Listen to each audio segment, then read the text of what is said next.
Thought Bubble Audio.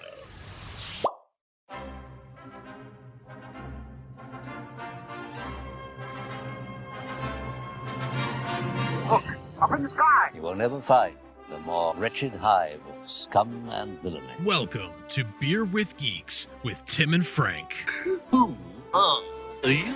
I'm Batman. I am Iron Man. Your friendly neighborhood Spider-Man. Hi, Christopher. I'm Nero. My name is Inigo Montoya. You're a wizard, Harry. A couple of guys with a couple of beers and a whole lot of pop culture nostalgia. Make it so, number one. Ladies and gentlemen, the Beatles. Name the dog, Indiana. Life finds a way. I am serious. And don't call me Shirley. Now sit back and crack open a cold one, because it's time for Beer with Geeks. It comes in paints? Shaken, not stirred. Great Scott! I was way off. I knew it started with an S, though. Hi, and welcome to Beer with Geeks, where two geeks geek out with beer. I'm Tim, and with me, as always, is my man who didn't come out quite right, but we love him anyway. It's Frank. How are you today? I am fine. All five of me. There's just five of you. Is that the right number? Five? I have yeah, no five. idea. Five's good. Yeah, five's good. The tech guy, the hunter guy, the sniper guy, What can the I just brawler hit him? guy. Yeah, I got you. Yeah, I got Cool, what you. cool. I got what you're laying down, Frank. Before we talk about what we're laying down, what are you drinking today? I am drinking something that you drank a couple weeks ago when you were at my place. A Oskar Blues Mama's Little Yella Pills. Oh yeah, that was good. It's a good one. That was really good. It's called Bohemian Pilsner. That's good. Into it. I'm enjoying it. It's refreshing on a hot day. That's good. Fantastic. Good, Frank. I am not drinking a beer, mostly because I have not gone to the store to pick up more beer. Oh, so what did you gin up? I am ginning myself. I ginned up. I am drinking a Short Path Distillery gin, which is from Everett, Mass. You introduced me to this. Yeah. I have two in my house. This one and the summer one, which is like a berry one, but this is just the regular one that it just, honestly, it tastes like a Christmas tree. Yeah. It's the good stuff. It is the good stuff, and I'm drinking it straight, no ice, nothing in it, Nice. just completely as is. I was drinking a polar seltzer before, but I ran out of that, so now I'm just on the gin. And I could have lied and told you I wasn't drinking anything, but I just felt like I couldn't do that. You know, the audience and I appreciate your honesty in this time. Thank you, thank you. Well, it's a 48% alcohol. I made that up, but it's actually 43%. Nice. So it's an 86 proof. Gosh, Wow. There's a lot of alcohol in Okay. here. Well, this Bohemian Pilsner is a 4.7%, so you win. Well, I mean, I could just put a little dot in between the 4 Oh, there you and go. the other number, Yeah. to make it a little bit more even. But then I would probably die from the amount that I think that I could drink, and I'm not about that life, Frank. I like to live life on the edge, but not so much on the edge that it goes against my programming, which is the will to live. Well put. Well put. Thank you. Speaking of programming and the will to live, we are here to talk about Star Wars The Bad Batch, the newest animated program from the Star Wars universe, created by the one, the only Dave Filoni, whom we know and love. And when I say whom we know, we just know of him. He doesn't Correct. know We us. do not personally know him. No, personally, even I don't think he cares who we are as long as we watch his stuff. Which we do. We do, yes, I do watch his stuff. So we're here to talk about two things. One, The Bad Batch, and also I would like to talk a little bit about the making of the Mandalorian special, which I don't know if you had the chance to watch yet or I've not. not yet had the chance, But I'll make you watch it by the end of this conversation if we run out of time. How's that? I plan to either way. So yeah, go ahead. You can Sure. convince me even more. I will convince you. But let's start with The Bad Batch, because that came out first. They were introduced in the last season of the Clone Wars that premiered on Disney+. And they are, for those of you who are listening and unaware and didn't watch Bad Batch or don't know what the hell we're talking about, they are a group of clones from Kamino that just didn't come out quite right, we were told, but they're really more an experiment to see if they could what they could do with clones. And so they are regular clone troopers, but they're all specially gifted, different personalities in one way or the other. So instead of being like of the same caliber, like one's better at this task and one's better at this one. So you have this group of elite soldiers that are, one's the leader and the hunter named Hunter, and one's the tech guy named Tech, and one's the cyborg named I forget, and one is the brawler named I forget. And so you look up their names. Isn't that funny? There are a bunch. Yeah, there are a lot of them, and I do have a hard time keeping them straight. To be perfectly, you look it up on IMDb, and it's T. Bradley Baker as the Bad Batch. As the Bad Batch. I'm like, that's so unhelpful. I know, right? When it comes to Hunter, their Wrecker, names. Tech, Crosshair, and Echo. Thank you. So, yeah. So, truthfully, here's. I thought the beginning of the show was great, and I thought the end of the show was interesting, and the middle I was really lukewarm on. Okay, I'm so glad to hear you say that. Because I've heard a lot of enthusiasm from Star Wars fans, and I felt like, am I being negative? Because I feel like it's. Let's be honest. The last few years, there has been a lot of controversy in Star Wars fandom where if people don't like something, they feel like they need to yuck everyone else's yum. And so I don't want to be that guy, but I felt like I'm not really captivated by this. I'm not really enjoying this. To be honest with you, I didn't care much for the Bad Batch arc in the Clone Wars. I didn't either. So I wasn't that excited for this show to begin with. And then... okay, like I got on board at the beginning and was sort of like, all right, this is interesting with Omega and everything. This is an interesting mystery that they've introduced, and sort of watching the Empire come into being is interesting. But the middle of it really lost me, and I just sort of felt like, I'm sure these stories are going to matter, but it sort of felt like season 1 of Clone Wars or Rebels, where it was sort of like, it meandered a little bit in the first season, and then both of those shows found their footing later. And I kind of feel like that's what we have happening here as well. And I'm absolutely with you there. And so I also didn't really care for the episodes that in the Clone Wars season, final season, not because they were bad, mostly because I really wanted to get to the stuff that they were like ending with. Yeah. Like, I really wanted to get to the Ahsoka stuff and the Maul stuff and whatever else. So I like the Bad Batch felt a little just bit like filler. A little, and yeah. So, and that's why I wasn't super attached to them, though I liked the concept. I very much like the idea of like a group of elite soldiers that are very much different than the regular clones, that are really modeled on a bunch of 80s action hero stereotypes. I think that's A-team, really fun. Like, yeah, they're the A-team, or they're like, it's like Hunter is Rambo, and gosh, oh my god, why am I having such a hard time with their names? Wrecker, Tech, Crosshair, Echo. Crosshair is really just Clint Eastwood in The Good, the Bad, and the Ugly. And, that's very fun to me. Like, Tech is basically one of the terrorists from like Die Hard, like sure. the tech guy, Yeah. So that part's very fun to me. But when the trailer came out, when they premiered the trailer at one of the Disney, one of the meetings, or the stockholders meeting, or whatever it was, like the trailer was very much geared towards the birth of the Empire. Yes. And the transition from clone troopers to stormtroopers. And that had me all the way invested. I've always been interested in like, how did you get from this to this? How did you why are stormtroopers more effective, which they're not, than clone troopers, which were like helped you basically win the war that you manufactured, all the way to stormtroopers, which can't hit like the broadside of a building, right? Because they're facing the opposite way because they can't see anything. Yeah.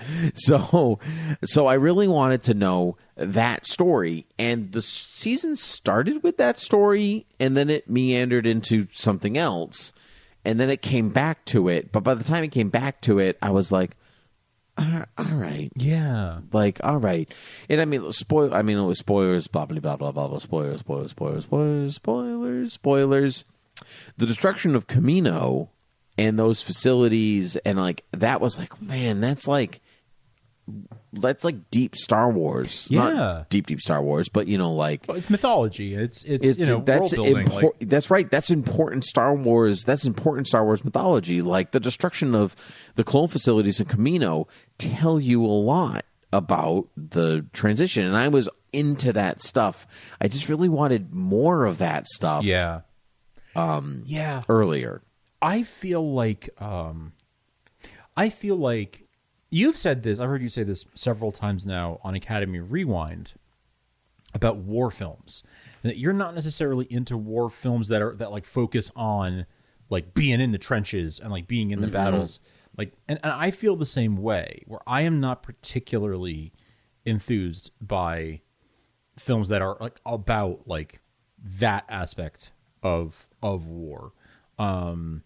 It's just not something that I gravitate towards as a genre of storytelling. And I feel like there was a lot of that in this, where it's like we're in the trenches with the soldiers, with the Bad Batch, right?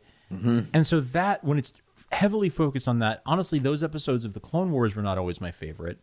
Not just the Bad Batch arc, but I mean like the ones that were heavily focused on just the clones, not in service of something else, were not my favorite. So that's why I was a little bit tentative about this series, because it sounded like it was going to be those stories, but a whole show of just that. And it wasn't exactly that, but it was 80% that, and that's not really what I'm here for. So it's not a show for me, because it's not the genre that that we're now seeing Star Wars being made in lots of different genres, right? Mm-hmm. The same way that Marvel has been doing that, Star Wars is beginning to do that, where it's like, okay, we're going to have a slightly more comedic film, that's Solo. We're going to have a heist film, or Western flair, or a heist film, and that's Rogue One. Yep. Like, and those I've been on board with, but this is now like, okay, it's a war film, like from the point of view of the soldiers, and like what happens when you've lost the war and you're still trying to carve out your niche. Like that, just not a story that I'm, or a point of view anyway, that I'm particularly predisposed to. What I did like the Empire Rising stuff. I wished there was more of that, because that's what I really liked. The Camino stuff I found interesting because it ties into episode 2 like directly, right? I also I will say clearly there is going to I feel like clearly there is some connection between what's happening in this era of Star Wars, like right after the end of the Clone War, with these characters. I feel like there's going to be a connection to The Mandalorian in some way, and I feel like there's going to be a connection to the sequel trilogy in some way. Mm-hmm. We said spoilers already, but so part of one of the main subgenres that Star Wars is going with right now is lone wolf and cub, right? Right. The reluctant father cares for the child, right? And that is, that's not new to Star Wars. Really see the prequel trilogy. Sure. Like that's, Phantom Menace is literally like, hey, little Anakin Skywalker, come on this adventure. Let me care for you. Oh, we're going to saddle Obi-Wan Kenobi with this because Qui-Gon dies, blah, blah, blah.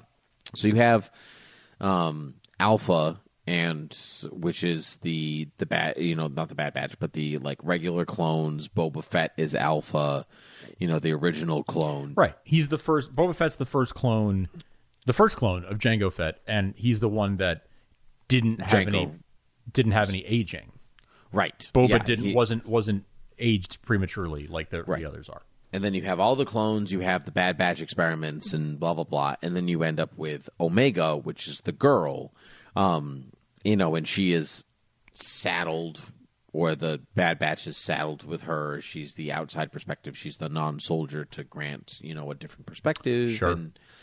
And all of that stuff. But I think that cloning, gender swapping process, blah, blah, blah, I think that all, to your point, to the sequel trilogy, that all leads right into The Mandalorian. with the potential cloning of Palpatine involving Snoke, which would then, of course, lead right into the sequel trilogy with the actual Snoke and the resurrection of Palpatine. So somehow, he has returned. Except that it's not really somehow. Like here we're it is. Finding like out the here, somehow. Here's the map, and but that's like the somehow is like.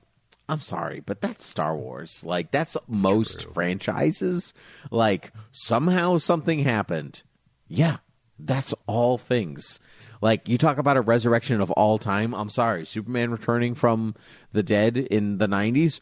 Somehow Superman has returned. Right. It just somehow Batman's back is healed. Somehow this, somehow that. Like, that's just the way that soap operas work. Yeah.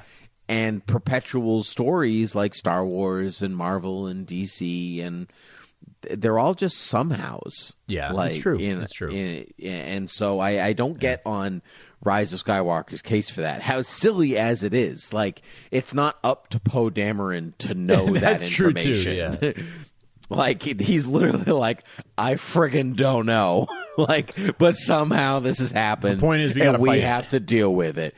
And years later, the audience will know. How can the Emperor shoot lightning from his fingers? Who cares? Somehow. The audience will know later. And that's where we're getting the bit of the later. I'm like, to your point about me and war films, I just don't care. Like, my least favorite episodes of the Clone Wars have to deal with the clone troopers, like the ones, and not that I don't care about Rex or Cody or any of them. I just don't have a stronger emotional attachment to them because I'm not interested in them, the type of character or type of genre they represent. I don't care as much about Sergeant Rock as I care about Batman. It's just the way that it is, and so.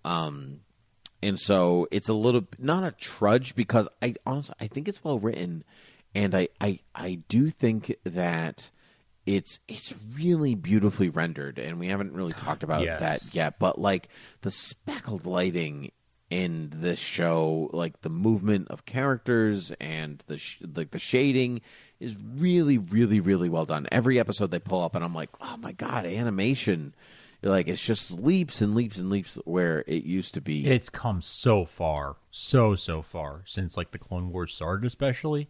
Yeah, wow. I mean, their hair moves now. I mean, that's even a leap into itself. It's not a helmet of hair anymore. Yeah, it's true. And yeah, like, it's in 4K HDR. It looks amazing. Like, it looks absolutely stunning. Mm-hmm. And I agree with you. I think it is very well written. I think Filoni is...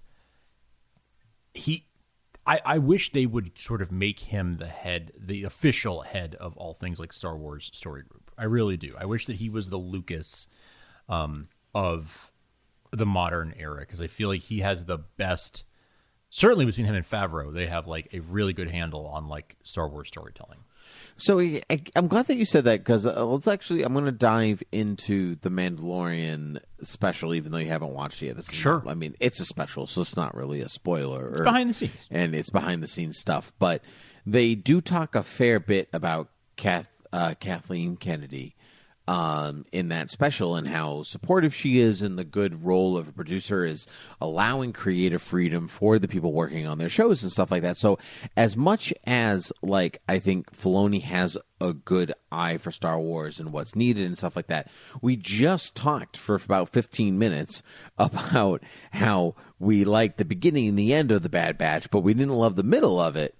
So no offense to Filoni, but I don't know, I want him in charge of all of Star Wars. That's fair. Because it actually is better to have a producer that gives you the Bad Batch and the Mandalorian and Star Wars films that I like, that I don't love, but I like, and it's like, I think that is its own strength in itself. And so I do think that Filoni has the best understanding of George's vision. Yes. That's without a doubt. But sometimes George's own vision gets in the way of Star Wars. And That's true. most everyone when polled, what's your favorite Star Wars film? Most people end up saying Empire, and it's not just of a certain generation; it's multiple generations that will look up and down and say, "Well, it's Empire. It's Empire Strikes Back." So it might not even be my favorite, but I think it's the best made film. And out of the original trilogy, that's the one that George had the least creative control on. That's true. And so I think that sometimes that we thank the maker for Star Wars, but it's okay to have other voices in the pit. I'm glad you said that too, actually, because I think we've talked about, we both enjoy the prequels, even though that we acknowledge that they have flaws. Yeah, but I choose to ignore them, and I love them so very much. Right. But the thing about the prequels is that George really was unchecked. Like, he didn't have a Kathleen Kennedy. He had Rick McCallum, who was his producer. But Rick McCallum was focused on like executing on George's vision. Like, George wants this, we're going to push it forward, we're going to make it happen. Here's what we're going to scout locations, he was the logistics guy, making stuff happen behind the scenes for George. So George had the freedom to like make his movie. Right? And one of the things, there's that famous clip of like George after watching the first rough cut of Phantom Menace, and he's like, I may have gone too far in a few places. And it's like no one was there to tell him, maybe this is not great. Like, maybe can we workshop this? Like, we can buff out a few spots and with some sandpaper and make it shine a little bit more in a few spots, right? Not that it's bad, but that it just needs another pass or something like that. He may not be the best screenwriter necessarily. Maybe he's better at writing the story and not so much the screenwriter. Again, your point about Empire. Kasdan really made that script shine. And Kirshner directing it really made it, like all those people are another layer, another buff to shine it even more. That's right. And when he was doing things sort of unchecked, maybe things shipped when it was like it needed another draft or something, but instead this is the shooting draft and we're making it. And Anakin and Padme are saying, no, I'm so in love with you. When I'm maybe so in love with you. Right. And maybe if another screenwriter or a different director was in the mix, maybe those things would have had another pass and they would have been shined up a little bit. My point in saying this is, you're right. You make a good point that maybe Filoni and Kathleen Kennedy are sort of a good duo in that way, because maybe like they have with Favreau. With Favreau in the mix as well. Exactly. Where like they can be the brain trust that makes this happen. And that if they're good collaborators, which they seem to be, we get something better because all three of them have their hands in it. The counterpoint to that is like, yes, all right, fair. Filoni makes Bad Batch season 1, at least the middle of it, neither of us really cared for. A lot of fans did, and I wonder how much of that is just us because we don't care for this genre of storytelling in particular. And the other, I just want to finish. The last thing I want to say is also, so he kind of like, okay, maybe that's not his best achievement ever. But then Kathleen Kennedy also thought it was okay to make 3 Star Wars films without like a plan to unify them and just sort of like, we'll figure it out as we go. So they both have questionable decisions. So maybe it's best when they work together because they buff out each other's rough spots. I completely agree. And to go back to your first point about a lot of fans liked it all the way through, we are not tried and true seasoned fans of the Clone Wars, and we are not tried and true fans of Rebels. Although I like both of them very much. Like, I've watched both of them. Sure, I like they both get quite good. There's some really excellent Star Wars content in both of them. It's just that we weren't of the kind of like we were the age group to love the prequels. We weren't of the age group to love the animated series. We didn't grow up with it the same way. We were already a little bit older. But a lot of the middle of the Bad Batch is connecting it to characters from the Clone Wars. Mm-hmm. And Rebels for that matter. There's a lot of synergy between those two other properties that wrap into the Bad Batch, which is great when you're a fan of those properties. But it's but we're just like passable fans of those. Yes. So like seeing young Hera Syndulla, while fun, is not something that really drives me. But we are guilty of having our own versions of that. Like Michael Keaton is coming back as Batman in the new Flash movie. That is like totally driving me to support that movie. And I know that there are other people who were like, who the hell is Michael Keaton? And there was a Tim Burton directed a Batman movie ? Like, all right, well, do a tiny bit of research. Sure. But even to keep it within Star Wars, like we're excited for the Camino stuff because we love the prequels, right? And in the same way, somebody was excited to see Hera because they love Rebels, right? And I know who Hera is, but I don't have the same attachment to her that somebody who grew up watching Rebels and the Clone Wars might have that attachment. Exactly. But to that point, that's why I actually think that that Bad Batch is actually really successful, because even though not every episode was meant for you and me, there was enough episodes meant for everybody. And so I hate to say that it was, I don't want to hate to say that it was a success, but something that was like middle ground for me as a fan, I know was a great success for other fans. Right. And I'm on board for something like that. And to your point earlier, Rebels and Clone Wars were slow starts, and so I'm willing to say that Bad Batch was a slow start. And I like Star Wars for Star Wars, and it's not just because I like the Jedi the most or anything like that.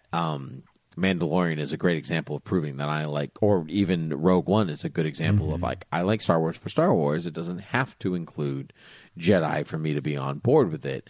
But there's I understand that you have to keep all Star Wars parties interested, not just my select generation that liked the original trilogy, grew up with the prequels, so we love them, but we're a little too old for the Clone Wars. We were already in college by the time the Clone Wars came out. Something along those lines. I think you're right. Yes. I was certainly in college. Yes, I'm remembering now. I was. Okay, if you were certainly in college, I was definitely in college. You were definitely in college, or remember seeing the movie in theaters. Yes. And being like, wow, that wasn't very good. Right. Yeah. Same. And so I didn't continue with the series, which I think was a mistake, but in retrospect, and same with Rebels, which I was so determined to be on board with Bad Batch at the same time. Like, this is Star Wars animation that I can hit at the ground level and watch with everybody. And yeah. I actually think some of the characters are quite interesting. I really like Hunter. I really think that I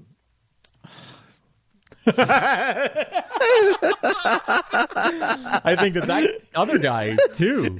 Why? I want to keep calling him Wrecker. No, it's Deadshot. I want to keep calling him Deadshot, but that's not his name, and it's not Sniper. It's not Longshot. It's Bullseye. It's no. It's the Clint Eastwood clone. Crosshair. He's got a crosshair on his eye. Anyway, he's an interesting character because it's not just about he's a guy that is like, no, I also took out the chip, but I actually believe in that soldiers follow orders. That's really like their character dynamics in the show are really good.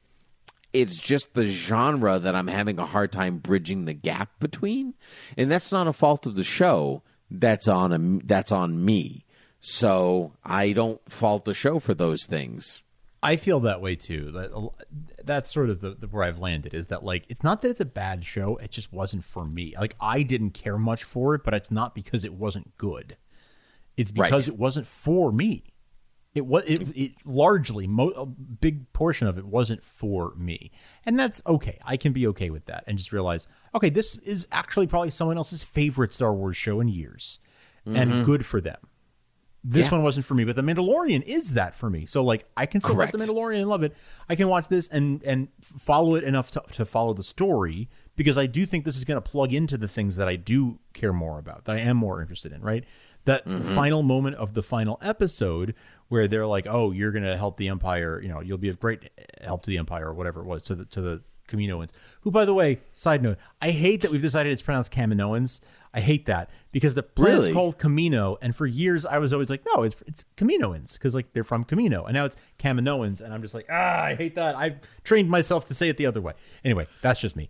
But is there another version of that in the real world that I can compare it to? I'm just like going through a couple of things, like it's Nigeria, so it's Nigerians, it's Italian, so it's Italians, it's Swedish, so it's Sweden, so it's Swedish, Canada, so it's Canadians, Canada, Canadians, America, Americans, wow, Mexico, Mexicans, Brazil, Brazilians. Wow. Roll credits on Tim just saying nationalities. Yeah.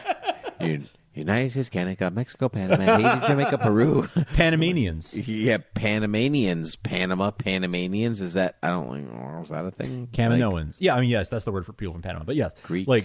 Greece, Greek. Australians, Australians. You know what I'm saying? Like, wow, no, you're right. Wow, that's really annoying. It's Kaminoans. So I'm like, that's how I've always read it as Kaminoans. I've seen the word written down and always read it as Kamino, but I've never heard it pronounced, I guess. And so I was always like, it's obviously Kaminoans, not Kaminoans, because the place is pronounced Camino. So just Kaminoans. It's Australians. kind of like that. It's kind of like that joke in the Suicide Squad where Harley is like, oh yeah. Yeah, Cordo Maltesians? Yeah. Maltesians? Maltolios? Yes. Yes, it's that. So I've always pronounced it that way because it seemed logical to me. But in this show, apparently, it's canon that it's Kaminoans, and that drives me nuts. But anyway, Kaminoans sounds better than Kaminoans, which I think was probably the way that it just ended up rolling. But I don't know. I do know that... yeah, so my point with that was that at the end, when we see the Kaminoans and the Empire says, like, oh, yes, you'll be of great interest to the Empire, great value to the Empire, that's super interesting to me, right? That's the kind of thing I'm like, oh, that's the story I wanted you to tell. I wanted to see that story. But that's not the story that this show is, not the only story that this show is telling. So right now, it could tell it in another season. Yes. And so I'm always... For Star Wars, giving the first season the benefit of the doubt seems to be the trend. Yes, kind of like skipping the every other movie for Star Trek.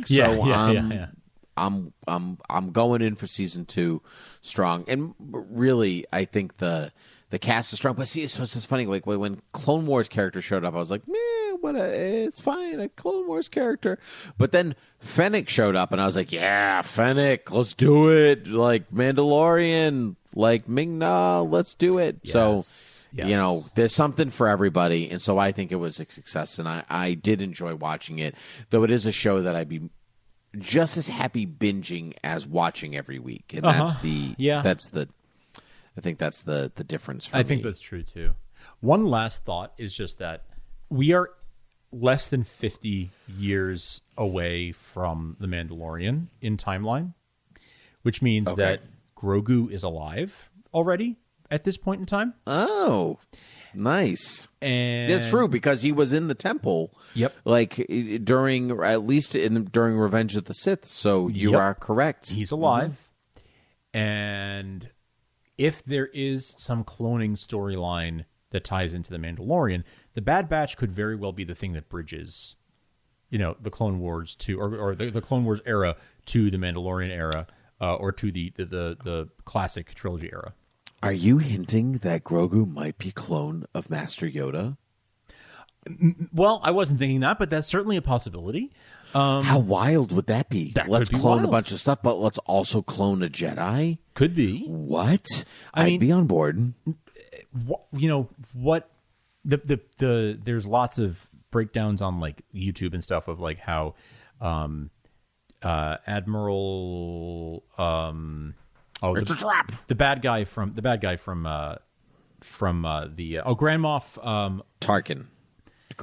The Moff from The Mandalorian, whose name I'm forgetting at the moment, who is played by the guy from Breaking Bad. But Gideon. Moff Gideon, thank you. Yeah, it's not Grand. The only Grand Moff Is Tarkin. is Tarkin. Ooh. Because Thrawn is Grand Admiral. Oh yeah. Okay. Great. Yeah. Thank you for. Yeah. Mm-hmm. But Moff Gideon and his henchmen, a couple of them are wearing insignia that signify that they are cloners. So there's a lot of speculation that either Grogu is a clone or that they want Grogu because they want to clone him and get make clones that have his abilities or whatever. But if there is cloning involved and if Grogu is alive, these two things could be put together in this show. That is just me sort of wildly speculating based on really very little, but an interesting place that they could take it to that I think could be fun. I like all those things, and I think that's a great way to end. So, Frank, where can the people find us? On the internet. Great. Okay. Which includes beerwithgeeks.com and Twitter. Specifically? And Gmail. Oh, sure. Yeah. At Beer with Geeks on Twitter, and email us at beerwithgeeks@gmail.com, and follow us and subscribe everywhere you find your podcasts, including Apple Podcasts, Spotify, Stitcher, whatever. And please be sure to check us out at patreon.com/thoughtbubbleaudio. And if you enjoy this show and the other shows like the aforementioned Academy of Rewind, then please do pitch in there and help us to keep making those shows. Yes, please do. So I will say that until next time, cheers.